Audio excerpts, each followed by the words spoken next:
Stephanie Basman. And you have a voice today, and I believe that it's very important that he does not ignore the youth market, because they have to understand it's not that they're pro-Palestine, they're pro the killing and the murdering and the destruction. They're terrified. They're terrified about Trump. They're terrified about war. They're terrified about global warming. They're terrified about not affordable housing. They want a future.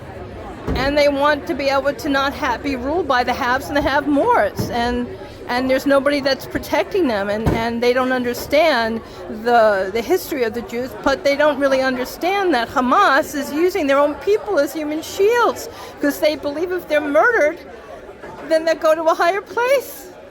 Correct.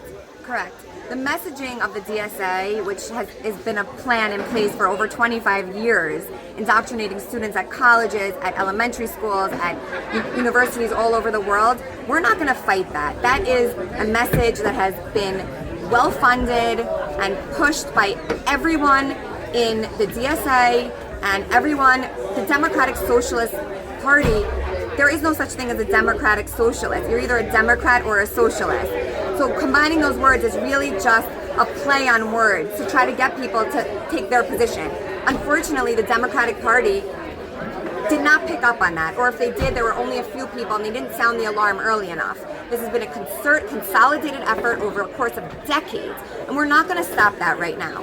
Right now, the important thing is to focus on the people of New York City who did not vote in the primary election, because either they weren't registered, they were registered Republican, Independent, they weren't able to vote, they didn't care, they didn't realize how significant a primary is.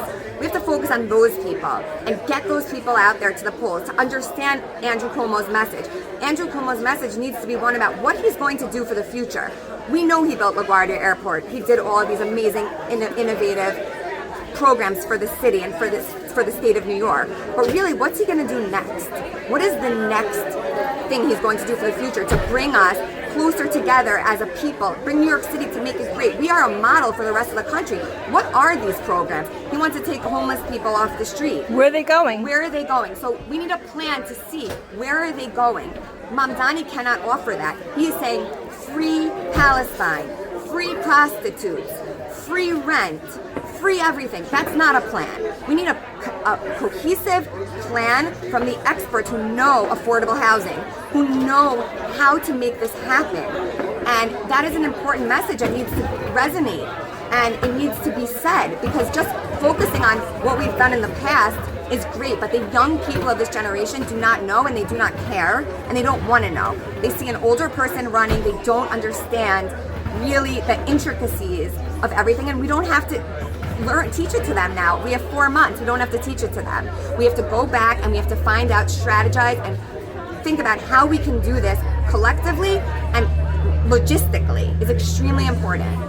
So how do we find you, and how do we get this message over to our friend here at Cuomo? So I'm one of the vice presidents of the Lexington Democratic Club on the Upper East Side. We were the only club in Manhattan to condone Mamdani before the primary.